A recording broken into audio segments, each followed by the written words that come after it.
get countered like this, it's clear it's one of his favorite heroes. He is very high level on it in Dota Plus, so.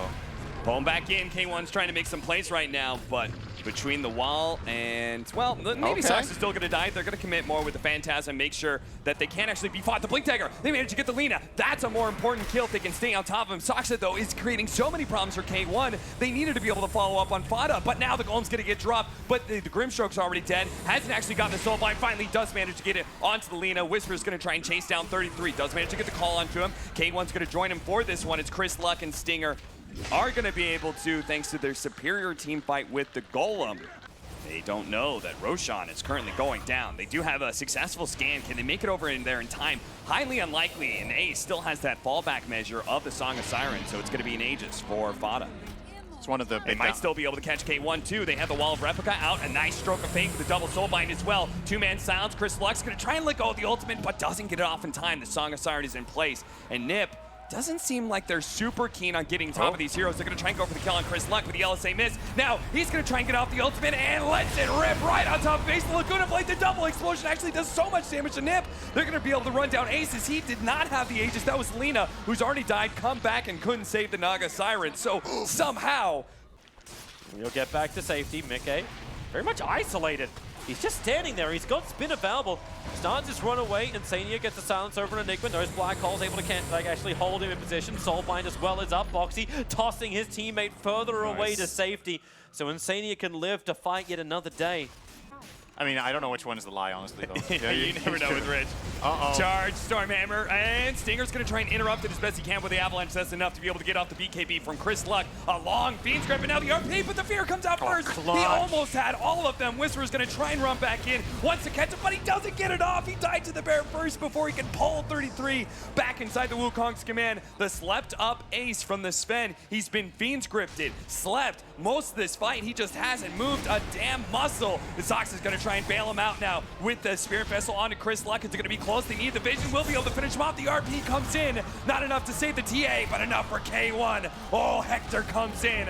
Wipes out 3. Second life of Ace. 33 still here as well, trying to finish up his bear because he doesn't have another one. But maybe you're thinking, oh no, don't let him get away. He does manage to get the Nightmare. Jericho stops it. Kill the bear. Kill the bear. Get that extra 300 gold because you have won this fight, Ambergesa. To give him the physical damage anyway. Just gotta stay alive. That's it. And if he can help his teammates do the same thing, then go for it. Quick kickback. Saska, very, very difficult to survive this Tiger. At least the conversions get mopped up, so he won't die quickly. Koitford looking for his own target. Kills off the Courier with that double down stream. PvD costs so much damage. He's still got borrowed time. He puts the shield over on himself, so he has to give the missed call to Lina, but that's not enough life for Fada to survive. Still into the tier 1 tower. A quick jump away. Ice looking to take care of the mana. His mana void. The silence is there, and the kick. He kicked Koitford back down into the river. I don't think that's where he meant to go. Koitford 2 hits, and he's gone. Tiger rolling boulders up. The creeps won't kill him off. He stick charges up to make sure of that. The Mickey is now in the mid lane, and 33 wants to add that pressure. Healing ward is down. Okay, a quick little silence over on 1-2. PPD and 33, they all fall. In fact, 33. Hang on. Diffuse the Omni Slash as well.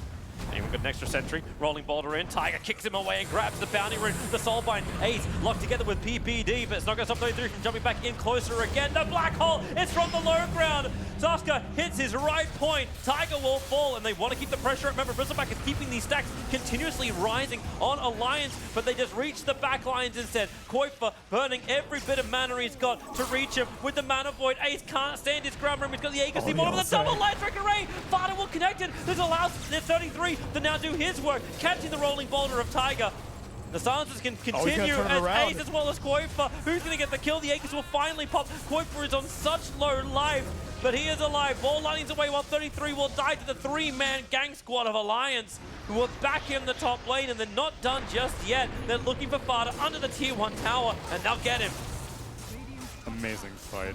Well, the jump, Light Strike Array starts all off again with Laguna Blade. They're going to follow up stun. Koitford, long jump in, so he's got a BKB. He's going to trigger it and keep the black hole going. No way for Juggernaut to get back out. Koitford, he's burning so much mana. The LSA is looking to connect the end. The magnetize. The ears begin to ring, but 33 stands himself very strong with the mana void. A lot of split damage kicking in from the fact the Storm Spirit was so low on mana that the Lina has already brought back into the fight. She did die, but they've got more strength to fight. Anyways, he's going to blink himself out of this avalanche. But 33, he's happy to stand. Boxy back into the front line. Super Ace, he gets the bash on the Koifa, slowing him down for the moment. PPD just keeps continuously shielding everybody up against Dump, and now the in we go again. The Omni Slash does the work. Andy Mage is gone, so is the Batten, so is Enigma. What's left? You're looking at 33. Bristle back to TP out. Foxy, he comes back in again, and he'll actually help get the kill. A triple kill for Meke. I just really overrated the Razor.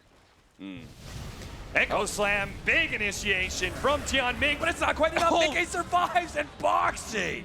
Woo! Dude, boy. ASD blew up.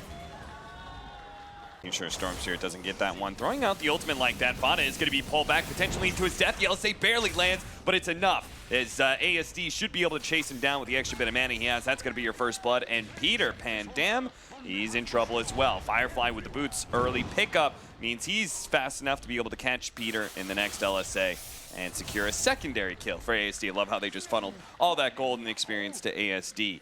And ASD had a shrine to work with too, so he's actually going to go hit the top shrine, then TP bottom, because he knows that's where the power rune was, I think, at one point. Oh! Gets that obnoxious sandstorm in place. He's going to be telekinesis into the Stormhammer. Long jump in from ASD. Injala hit a pro strike out, though, and the damage coming out from Fada and that big AoE. Now the cleave hits, as well as the shots from Fada, enough to finish off Injala as well. This time around, Nip set up a very nice fight for themselves. Get the kills and get the tower in quick succession. The 4-man from them is just way too strong at this point.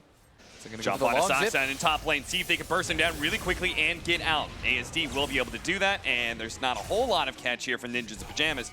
ASD actually ran out of mana as he jumped back and teleported away, but Nip couldn't get there fast enough. Now Sylar, he does have 1,500 HP. We'll see whether or not they're able to chain stun him fast enough. He's trying to get off the Song of Siren. Does manage to get it. BKB activated by Ace, though, with the homing missile coming in. The little bonk is just enough for Ace.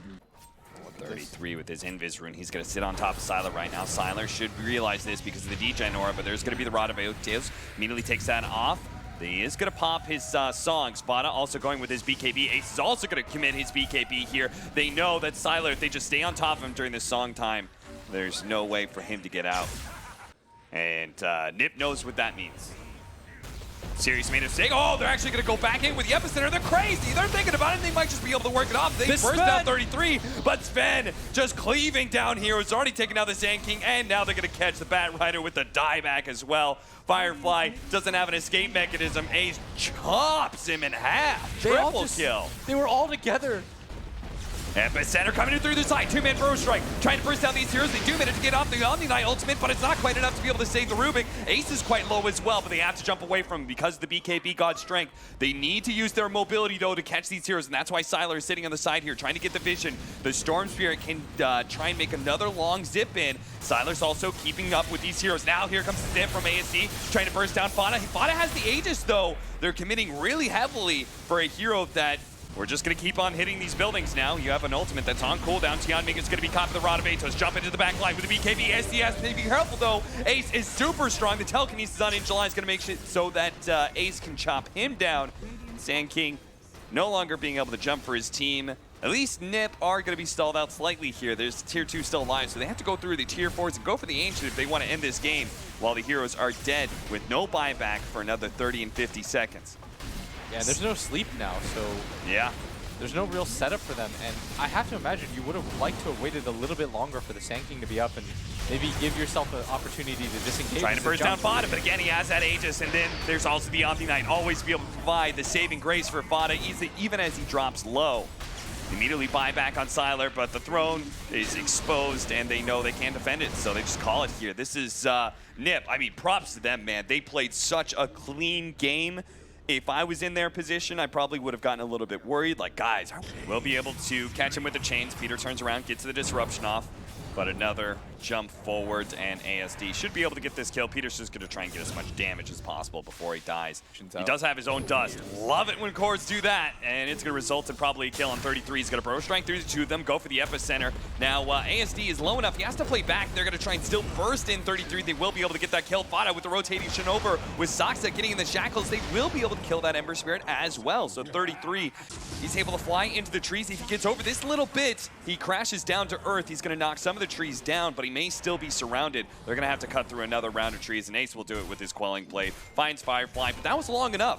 that was long enough, certainly, for In July to be able to come in and defend, especially if ASD is going to go for the fast kill onto 33. Not so fast, though, and 33 will be able to get off the epicenter, doing a lot of damage now. The burst strike on ASD is almost bridged down, and there it is. Ether Shock from Saksa will be able to get the kill. Tianming coming in, really wants 33. He saw how low he was. They already committed 2 cores to try and get that kill. And that's why Ace is up here. He's going to front James line. on Ace, but the long-range Hex caught ASD by surprise. A great Winter's Curse, as well as the Cold Embrace, may be able to save ASD here, as he's going to be able to slide immediately afterwards, try and jump away to the Remnant, but he's slowed down by the Purge. He runs straight into Nafada, has another Remnant up. Nafada's almost dead, but he gets away from the Ion Shell. Sylar, now Sylar's being controlled. Saksa has gotten like 15 seconds of disable in this fight alone. Successfully scanned, and they know now. They're running over real fast, Fada. He's just going to run over, drop the call down, get some vision inside the pit. Sylar actually getting bashed up. Oh, no, and now he's been bro struck as well. The Hex is going out. They need to save him. There's the Cold Embrace, but there's already so much magic, and then Sylar's actually going to die under the Cold Embrace. That bash from Roche. He's been purged up. He's trying to kill Saksa right now. Can't actually commit for it. Jumps to the other side, but that's where 33 is to be able to get the bro strike. Now the homing missile is on its way. He has to dodge it with his light of fizz. He does it, though. He turns around, doesn't actually get in time. What? He actually ignores ASD to go for the Winter Wyvern instead. He feels like that's the hero to worry about. And sure, he chops down both supports, leaves ASD for the rest of his team. That's a wipe. Now they're like, oh, do we wait for our Satanic? Okay, well, maybe we just wait for the pickoff on Sylar. Oh, dear.